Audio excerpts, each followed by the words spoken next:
പിണറായി സർക്കാരിന്റെ ഏറ്റവും വലിയ 2 പദ്ധതികൾ നടപ്പിലാക്കിയ വയനാട്ടിൽ ഇത്തവണ ശ്രദ്ധേയമായ മത്സരം നടക്കുന്നത് മാനന്തവാടിയിലാണ്. മുണ്ടക്കൈ പുനരധിവാസം ഈ തെരഞ്ഞെടുപ്പിലെ പ്രധാന ചർച്ചാ വിഷയമായെങ്കിലും ഇതെല്ലാം വോട്ടാകുമോ എന്ന് നാളെ അറിയാം. UDFന് മുൻതൂക്കമുള്ള മണ്ഡലങ്ങളാണ് ജില്ലയിലെങ്കിലും അട്ടിമറി സാധ്യതയുണ്ടാകുമെന്ന പ്രതീക്ഷയിലാണ് LDF. ഫൈസൽ നെടുമ്പാല വയനാട്ടിൽ നിന്ന് വിവരങ്ങൾ നൽകും. ഫൈസൽ, എങ്ങനെയാണ്, അതായത് സർക്കാരിനെ സംബന്ധിച്ചിടത്തോളം അഭിമാനകരമായി പറയാവുന്ന പദ്ധതികൾ നടപ്പിലാക്കിയ വയനാട്, പക്ഷെ അത് UDFന് വളക്കൂറുള്ള മണ്ണാണ്. പക്ഷേ ഈ പദ്ധതികൾ നടപ്പാക്കി ആ ഒരു ജനവികാരം ഇതൊക്കെ വോട്ടായി മാറുമെന്നുള്ള പ്രതീക്ഷ സർക്കാർ വെച്ചു പുലർത്തുമ്പോൾ അത് എത്രത്തോളം യാഥാർത്ഥ്യമുള്ള ഒരു ചിന്തയാണ്? എന്താണ് വയനാട്ടിൽ നിന്ന് നൽകാൻ കഴിയുന്ന വിവരങ്ങൾ? ഫൈസൽ എങ്ങനെ ചിന്തിക്കുന്നു?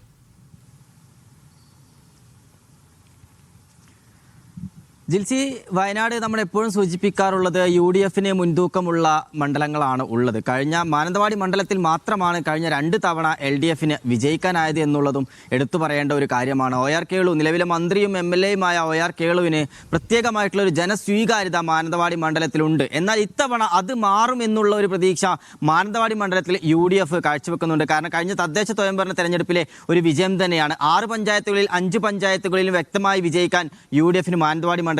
ആ ഒരു പ്രതീക്ഷ തന്നെയാണ് ഇത്തവണ മാനന്തവാടി മണ്ഡലത്തിൽ UDF വെച്ചു പുലർത്തുന്നത്. അതുമാത്രമല്ല, മറ്റ് 2 മണ്ഡലങ്ങളായാലും കൽപ്പറ്റ ആയാലും സുൽത്താൻ ബത്തേരി ആയാലും കഴിഞ്ഞ തവണ ഒക്കെ UDF വലിയ ഭൂരിപക്ഷത്തിൽ വിജയിച്ചു വന്ന മണ്ഡലങ്ങളാണ്. അപ്പോൾ UDFനെ സംബന്ധിച്ചിടത്തോളം ഈ ഒരു ഫാക്റ്റ്, അതായത് ഈ തദ്ദേശ തെരഞ്ഞെടുപ്പിലെ കണക്കും അതുമാത്രമല്ല UDFനകത്തുണ്ടായിരുന്ന പ്രശ്നങ്ങളൊക്കെ തന്നെ മാറ്റിവെച്ചുകൊണ്ട് ഇത്തവണ തെരഞ്ഞെടുപ്പിനെ നേരിട്ടു എന്നുള്ള ആത്മവിശ്വാസത്തിലാണ് വയനാട്ടിൽ UDF ഉള്ളത്. പക്ഷേ LDFനെ സംബന്ധിച്ചിടത്തോളം, സർക്കാരിനെ സംബന്ധിച്ചിടത്തോളം ഏറ്റവും അഭിമാനകരമായിട്ടുള്ള ഒരു പോരാട്ടം നടക്കുന്ന ഒരു മണ്ഡലമാണ് കൽപ്പറ്റ എന്ന് പറയുന്നത്. നമുക്കറിയാം, മുണ്ടക്കൈ പുനരധിവാസത്തെക്കുറിച്ചുള്ള ചർച്ചകൾ ഏറെ വിവാദമായി നിന്ന സമയത്താണ് തെരഞ്ഞെടുപ്പ് നടക്കുന്നത്. ആ തെരഞ്ഞെടുപ്പിന് ശേഷം ഇത്തരം ഒരു റിസൾട്ട് വരുമ്പോൾ അത് സർക്കാരിനെ പോലും വിലയിരുത്തുന്ന തരത്തിലേക്കായിരിക്കും എന്നുള്ളത് നമ്മൾ എടുത്തു പറയേണ്ട കാര്യമാണ്. മുണ്ടക്കൈ ടൗൺഷിപ്പ്, ആ ടൗൺഷിപ്പിന്റെ ഉദ്ഘാടന വേളയിൽ കൽപ്പറ്റയുടെ MLA ആയിരിക്കുന്ന T സിദ്ദിഖിനെ കൂവിയതടക്കമുള്ള വിഷയങ്ങൾ ഏറെ ചർച്ച ചെയ്യപ്പെട്ടതാണ്. അപ്പോൾ ഇതെല്ലാം എത്തരത്തിൽ വോട്ടാകുമെന്നുള്ളത് അറിയാൻ ഈ മണിക്കൂറുകൾ മാത്രമാണ് ബാക്കിയുള്ളത്. ആകാംക്ഷയുടെ നിമിഷങ്ങളിലൂടെ തന്നെയാണ് വയനാട് കടന്നു പോകുന്നത്. മാത്രമല്ല, തുരങ്കപാതയും